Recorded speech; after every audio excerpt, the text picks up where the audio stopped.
So the other day I was in a conversation with someone and he asked me what the biggest red flags and the biggest green flags were in dating. And honestly, as he told me his opinions on it and made some interesting statements, while I was thinking about a video topic, today I would like to go over some possible suggestions that I found and think about whether it is a green or red flag.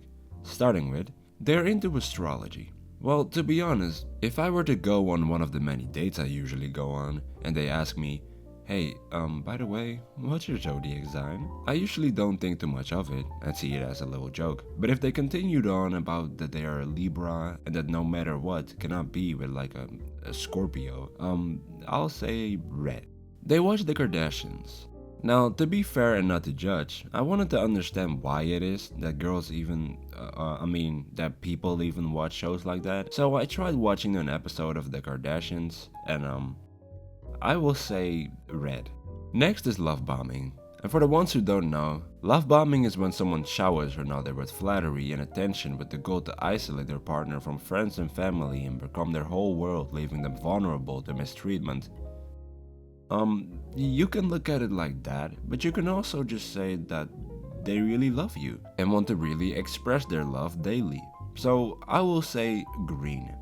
They rewatch old school classics like Pokemon, Modern Family, or iCarly.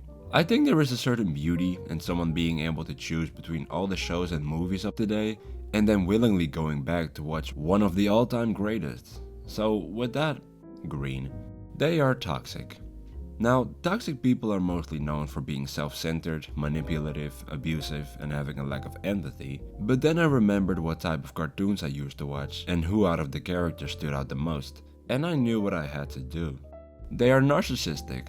This one could be rather tricky, since narcissism involves the me, myself, and I mindset. But when we were to get married and we become truly one, I'm sure my partner will defend me and help me the same way as she would do herself. Green. They listen to Joe Rogan. Now, this has to be a red flag immediately, because if I have to compete with Joe Rogan to win over a girl, not only will I lose physically, mentally, and emotionally, but everyone on the internet will know about it.